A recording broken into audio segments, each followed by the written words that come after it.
Hello everybody and welcome to our warranty expense and liability practice exercise.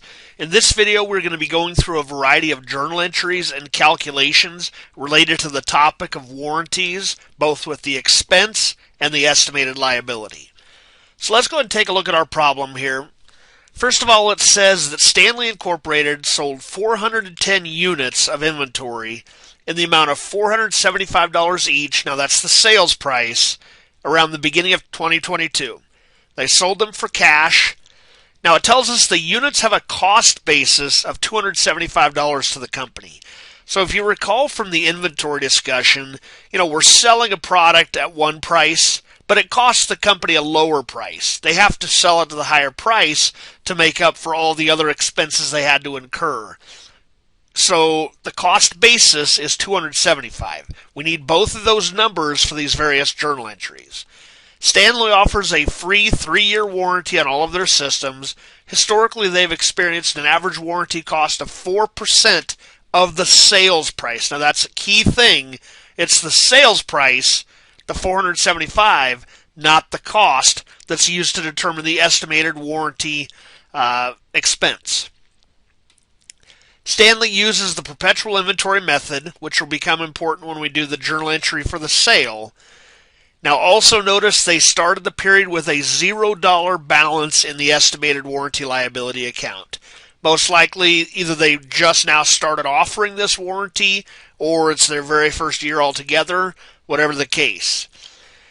Now one thing I want to point out here, we're going to go through multiple years of entries, but I have an estimated warranty liability account over here so we can keep track of that warranty liability as we go through the various journal entries. Now, of course, you would also need the warranty expense, but that's a year-by-year entry, so you don't really need to keep track of the running total throughout all of the years like you do for the estimated warranty liability. And I also have a note down here. Remember that the estimated warranty liability is indeed a liability account. It's increased when we have a new estimated warranty expense for the year. The liability is the other side of that entry. And it's decreased every time we have every time we have a warranty claim that comes through. Think of the estimated warranty liability as kind of a fund. You're setting this fund up, and then as warranty liabilities come through, you're using that fund similar to paying off a liability. You're estimating that you owe these customers something in the future, so when you have an actual claim, it's paying off a little bit of that liability. The warranty liability account, like all liabilities, carries a balance over from year to year. So this T account is going to be used for all 3 years of our entries. Keep that in mind. So let's go through and see what the journal entry looks like first of all. We're starting in 2022. We're recording the 2022 sale of the 410 units. Now we need to remember how to handle inventory discussions, of course, and there's additional YouTube videos on that. But since we're using the perpetual inventory system, we have 2 separate journal entries that are related to this transaction. Generally, the first is the sale of the inventory. It was a sale for cash. So we're going to pull down and we're going to debit cash. And, of course, it's a sale. So we're going to call that a sales. The amount will be $475 for the sale price times 410 units. And the exact same amount will go in the credit side. The other side of that journal entry is the cost of those units, and that's the debit to cost of goods sold, and the credit to the actual inventory that we're using up. The cost of goods sold is an expense. When we debit it, it increases it, and the inventory is an asset. When we credit that, it decreases it. So the amount here is going to be that cost basis. $275 times 410 units. And again, same amount on both sides. So far, nothing has impacted our warranty liability. But now B, we're going to record the warranty expense adjusting entry at the end of this year. Remember that the warranty is estimated to be 4% of the sales price. We know the total sales here. 4% of that gives us $7,790 of expected sales. Now, of course, the question is, what do we debit? What do we credit? We debit the warranty expense. We credit that liability, that estimated warranty liability. So what I'm going to do here is put that little credit to the estimated warranty liability account. Remember, it's a liability. It should have a credit balance. That's the normal balance. That means it's positive. So far, we're good. Toward the end of 2022, 20 of the units are returned due to a severe malfunction and had to be replaced with an entirely new unit out of inventory. Remember, this is essentially us paying off the liability. So a claim has come through. Now we're paying that customer a little bit back. So we're debiting the estimated warranty liability there to pay it off. Now the credit in this case is to inventory because we're using up some inventory. Now here's the trick. This is not a new sale. We only use the inventory at the original cost. Inventory is always recorded at cost.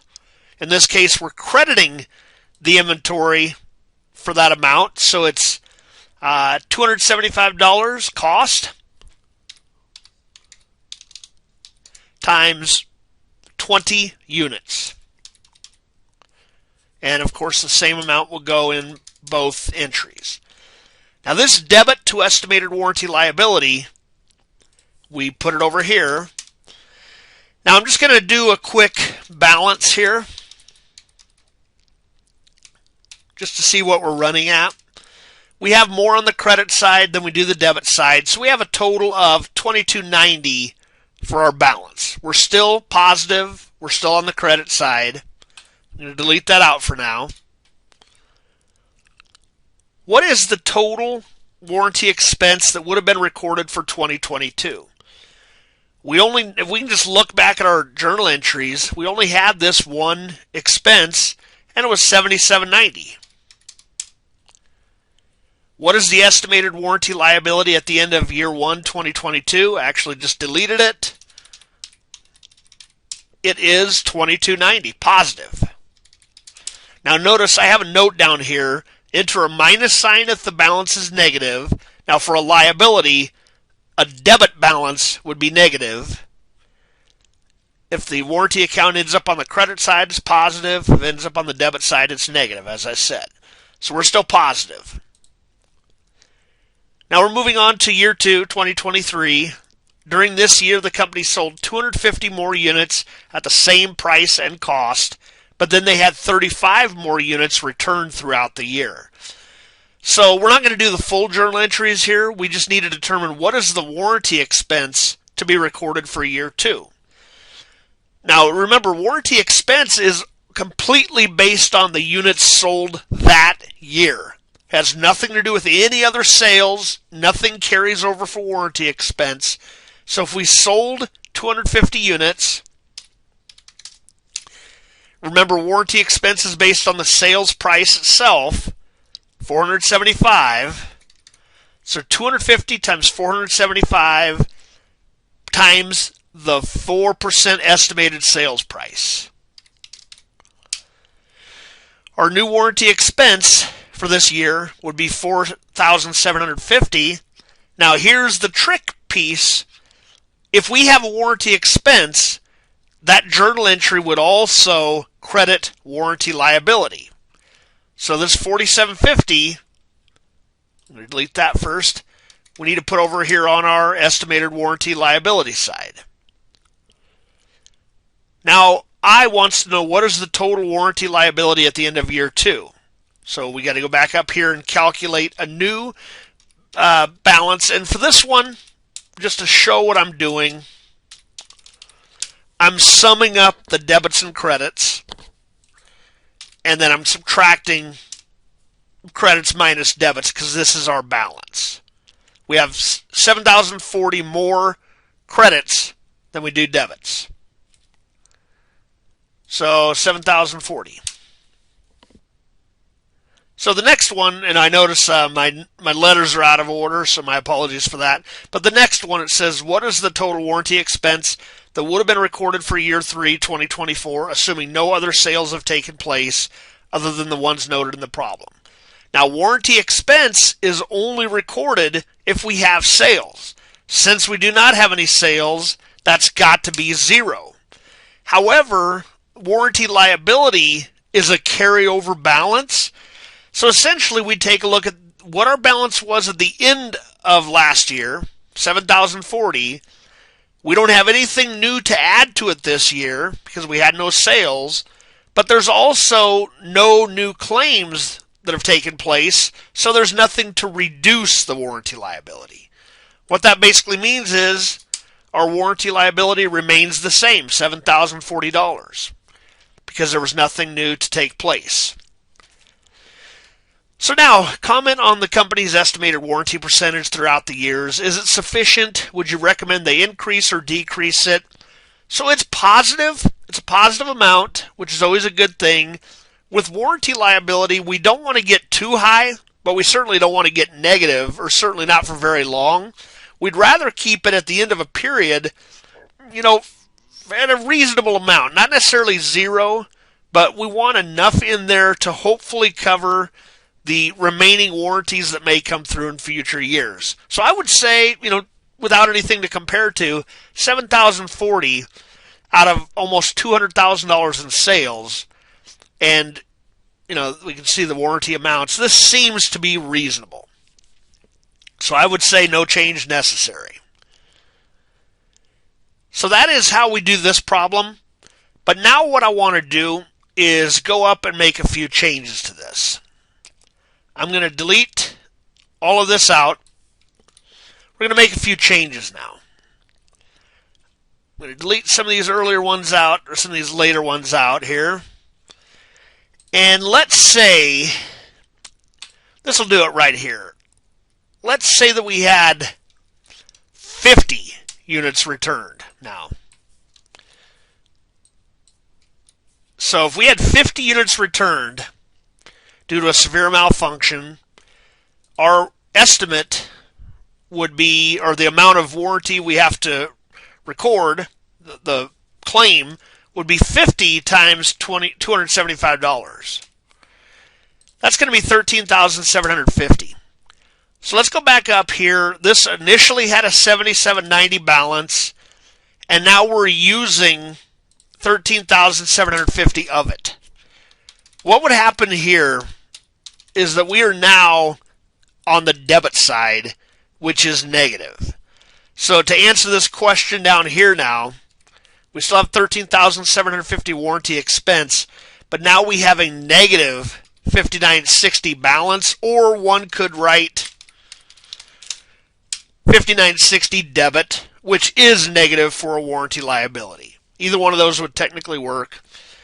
Now let's say this kept going this way. We have more warranties than expected. That's basically what this means. If we have more warranties than expected, and if it keeps getting to be a higher and higher negative number, then our answer to J would be a little bit different. We would say we recommend they increase the percentage because they're not recording enough warranty expense to account for the actual warranty claims that are coming through. So hopefully that helps to clarify these journal entries, the calculations, the topics, all of that. There are additional videos here that go through this same thing, but hopefully this helps to clarify. Thank you for your time, and I look forward to talking to you in the later sessions. Have a good one.